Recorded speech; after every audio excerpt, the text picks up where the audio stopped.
Assalamualaikum warahmatullahi wabarakatuh. Saya Suci Lagi Lestari dari kelas 11 PPLG 3 akan menjelaskan tentang sejarah Sumpah Pemuda.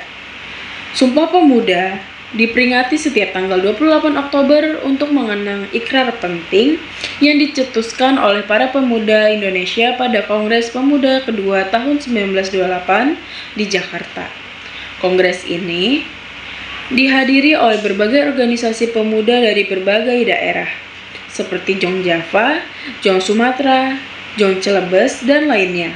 Latar belakang terbentuknya Sumpah Pemuda diantaranya yang pertama adalah banyaknya organisasi pemuda yang terpecah, kedua, kesadaran akan pentingnya persatuan, ketiga, pengaruh ke penggerakan nasional, dan keempat, situasi penjajahan yang menindas, kelima, semangat pendidikan dan pemikiran modern, keenam, kegagalan Kongres Pemuda pertama, dan ketujuh, keinginan membentuk identitas bangsa.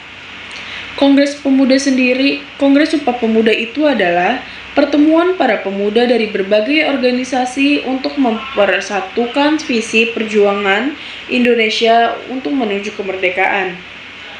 Kongres Pemuda pertama diselenggarakan pada tanggal 30 April sampai 2 Mei 1926 di Jakarta.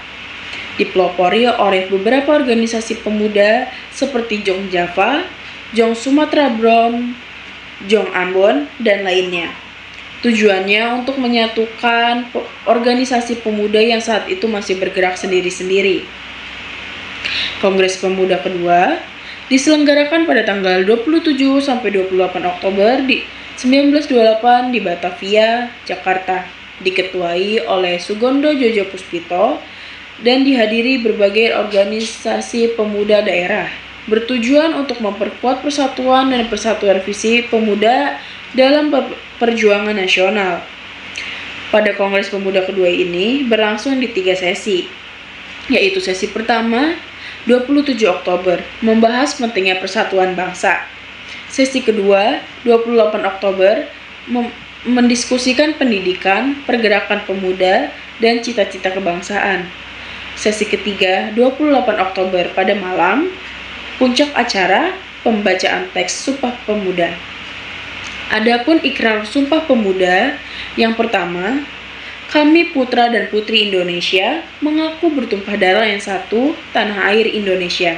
Yang kedua, kami putra dan putri Indonesia mengaku berbangsa yang satu, bangsa Indonesia. Dan ketiga, kami putra dan putri Indonesia menjunjung bahasa persatuan bahasa Indonesia. Adapun tokoh-tokoh penting diantaranya yaitu Ketua Kongres Pemuda kedua Sugondo Jojo Puspito memimpin jalannya sidang dan mendorong lahirnya ikrar persatuan.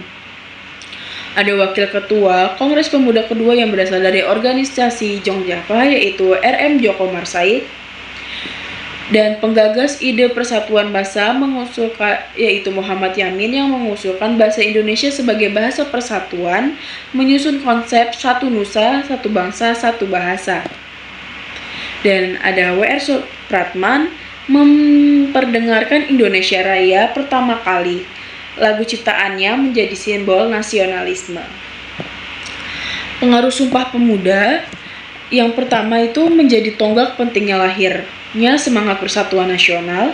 Yang kedua menguatkan perjuangan menuju kemerdekaan, dan yang ketiga menjadikan bahasa Indonesia sebagai identitas persatuan, serta keempat menginspirasi terbentuknya organisasi baru yang lebih nasionalis. Kesimpulannya, Sumpah Pemuda menjadi tonggak penting persatuan bangsa Indonesia.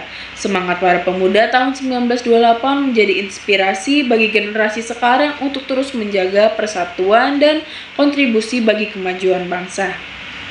Sekian presentasi dari saya. Mohon maaf bila ada salah kata. Wassalamualaikum warahmatullahi wabarakatuh.